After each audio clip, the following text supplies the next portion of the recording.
YOLO અને YOLO Part 2. You only live once. You only live once and you only die once. તમે એક વખત જન્મો છો, જીવો છો ને એક જ વખત મરવાના છો. આ પૃથ્વીના 99% લોકો માટે આ વાત નથી, કેમ કે આપણે ક્રમબદ્ધ જીવનારા છે. જિંદગીની એક વ્યાખ્યા આપણે લોકોએ નક્કી કરી છે. કદાચ સમાજે, કદાચ વડીલોએ જે વ્યાખ્યા નક્કી કરી છે એ મુજબ નથી જીવવું. તમારી વ્યાખ્યા મુજબ, તમારી પરંપરાઓ મુજબ, તમારી સિસ્ટમ મુજબ નથી જીવવું. અમારે તમારા નિયમો, તમારી પરંપરા નથી સ્વીકારવી. તમારા રસ્તાઓ ગમે તેટલા સલામત હોય, અમારે એમાં નથી ચાલવું. અમારી જિંદગી છે, અમારી રીતે જીવીશું, અમારી રીતે મરીશું. ખોટા રસ્તા પર જઈ રહ્યા છે, હા, અમારી મરજીથી જઈ રહ્યા છે, અમારી પસંદગીથી જઈ રહ્યા છે.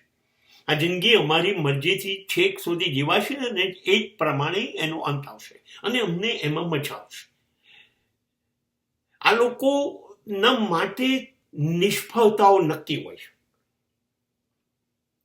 હાર નક્કી છે, પરાજય, પીડા, વેદના, ચીસો નીકળી જશે. હા, આ બધાને, આ વસ્તુઓ આપણે ભાગી જઈશું. 99% લોકો, આ લોકો એનો નશો ચડશે. જેમ હારશે એમ બમણા જોરથી લડશે, જેમ નિષ્ફળ થશે એમ એ દિશામાં વધારે પ્રયત્ન કરશે.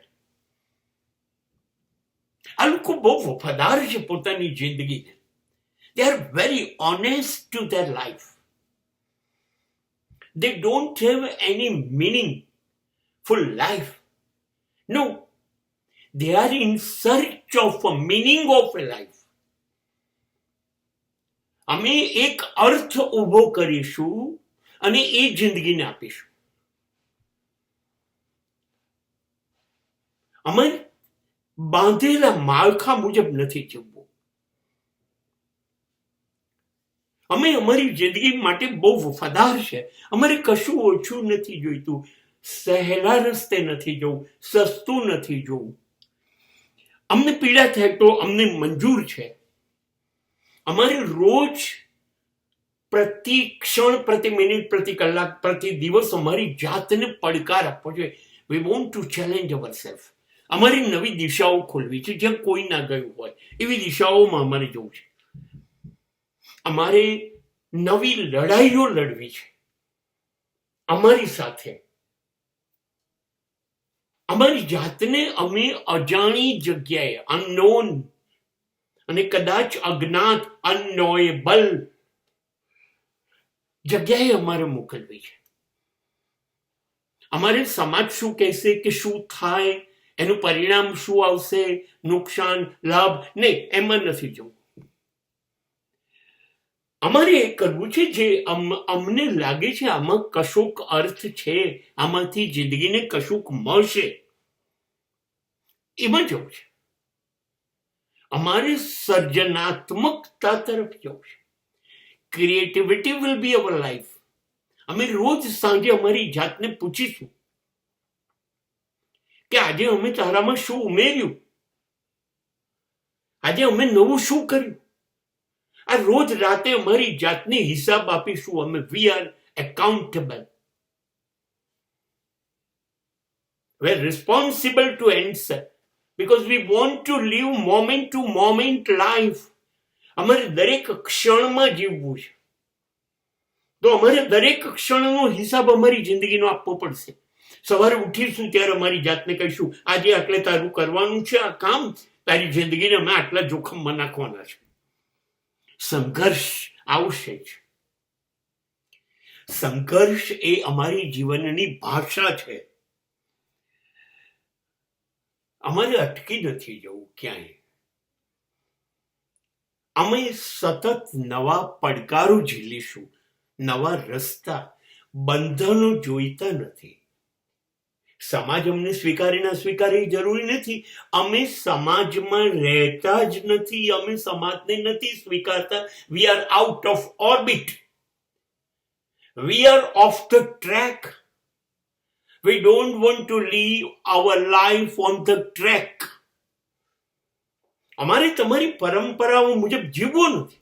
અમે અમારા જીવનની પરંપરાઓ, અમારા ઘર, we will live according to our rules and our regulations.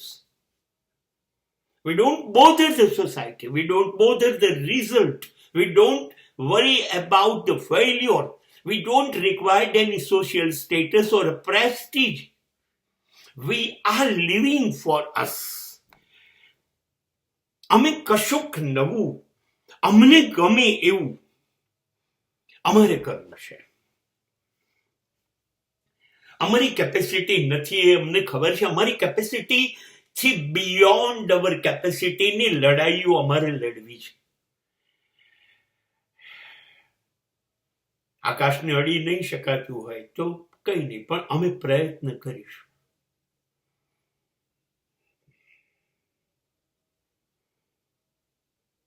દરિયામાં છેક સુધી નહીં જવાય તો કઈ નહીં, પણ અમે ડૂબકી તો મારીશું.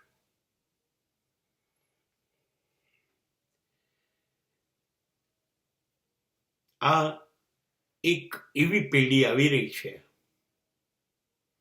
આવી કે જેને પરિણામની ચિંતા નથી, પ્રક્રિયાની ચિંતા છે. મેં એક નામ આવું વાંચ્યું હતું, જેમનું નામ હતું અર્નેસ્ટ હેમિંગવે. એ માણસ 24 કલાક પોતાની પાસે ડાયરી પેન્સિલ લખતો અને એની પર મુદ્દા એને ગમતા ટપકાવી લેતો, એને વિચાર આપવો જોઈએ એને ટપકાઈ. અને પછી એને લખ્યા જ કર્યું 25,000 ફૂલ સ્કેપ, 25,000 પેજીસ. અને એમાંનું એક પણ કાગળ એને છપાયું નહીં પુસ્તક તરીકે. નહીં, મારી મરજી માટે લખ્યું છે, મારી ખુશી માટે. આ રીતે જીવનારા માણસ છે. અને ત્યાર પછી જ્યારે એનું મૃત્યુ થયું ત્યારે તમે વિચારો કે 350 કિલો કાગળનું વજન થયું.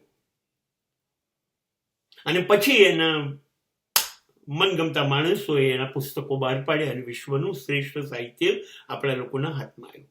પણ આ લોકો આ રીતે જીવનારા માણસ છે. મારા માટે હું જીવું છું. બસ મને ગમ્યું ને. જીવન મારી મરજીથી નથી આવ્યું, મોત મારી મરજીથી નહીં આવે. તો જીવનથી મોતની વચ્ચેનો જે સમય છે એની એક એક ક્ષણ મારી મરજી મુજબ હું જીવીશ. That's all. આ સિવાય કોઈ સમાધાન કરવું નથી. No compromise is the best compromise.